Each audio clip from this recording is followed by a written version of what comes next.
Coucou mes chippies, bonjour, alors je vous reviens avec ce joli tuto de No Make-up, comment être maquillée sans vraiment le paraître. Je commence par appliquer ma crème de jour de chez Ole Henriksen, c'est une crème vraiment très hydratante. J'applique ça donc sur tout mon visage en base. Je continue ensuite avec le contour des yeux de la même marque de chez Ole Henriksen, c'est le Total Truth avec un SPF 15. Je l'applique donc sur les paupières et en dessous donc sur mes cernes. Et je viens tapoter pour faire pénétrer donc le produit et activer la circulation du sang à ce niveau-là. Ensuite, je passe maintenant aux sourcils. Vous savez, j'ai un coup de cœur pour ce crayon sourcil chez Kiko.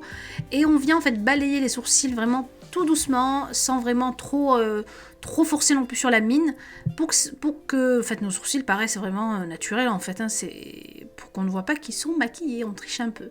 Donc voilà, on remplit un peu les espaces vides du sourcil.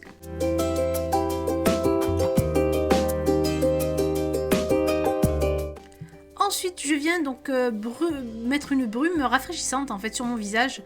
C'est la brume de chez Merci Handy qui sent super bon, ça sent vraiment le bouquet de fleurs.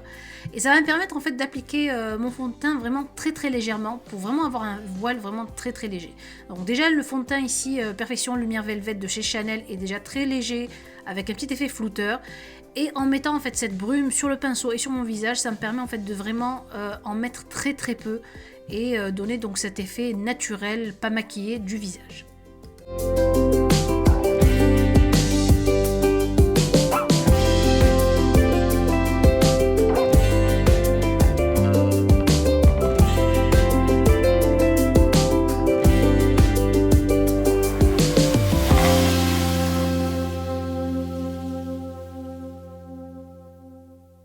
Ensuite, je passe ici au correcteur de chez NYX, c'est le correcteur couleur orangée, vous savez. Je vais venir en poser, alors je vais pas poser d'anti-cerne cette fois-ci, pour pas que ça fasse trop paquet, ni de ridule sous les yeux, et donc en fait, on louperait cet effet no make-up. Là, je viens juste vraiment mettre une petite touche orangée pour éviter de voir qu'on voit en fait cette coloration bleutée au niveau des cernes, et je viens juste après mettre un joli voile, hein, oui, un joli voile de fond de teint, un très léger voile en fait de fond de teint, sur cette anti-cerne orangée pour vraiment illuminer le regard. Vous voyez, c'est vraiment, ça change vraiment complètement en mettant cette couleur orangée sous les yeux. My home's open wide. We can live here. We can die.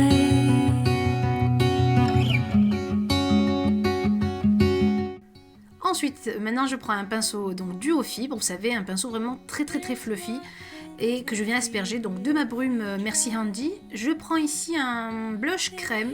Alors pourquoi le blush crème? Parce que voilà, vraiment, le blush crème donne un effet plus naturel que le blush poudre, un effet un peu bonne santé, visage frais, enfin voilà, vraiment, on va dire joue pincée en fait, c'est ce côté-là qu'on recherche.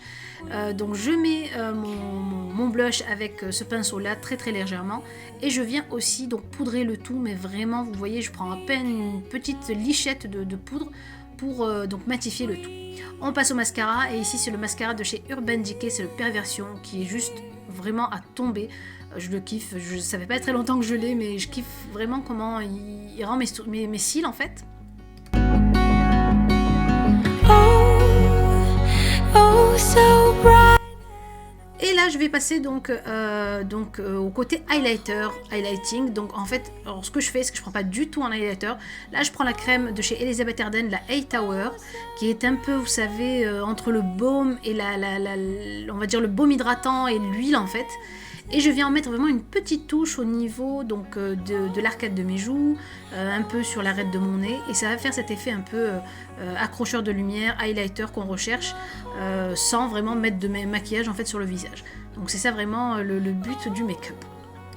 Oh, so bright and awake. My heart Ensuite, pour les lèvres, je viens prendre le Juicy Shaker de chez Lancôme. Alors c'est un mini shaker avec une solution biphasée à l'intérieur, moitié huile, moitié coloration en fait. Et c'est entre le baume à lèvres et le rouge à lèvres. Mais vous voyez, c'est un rendu vraiment très léger, un peu baume, huileux, un peu comme ça sur les lèvres, qui donne cet effet en fait lèvres pincées et lèvres vraiment très très naturelles.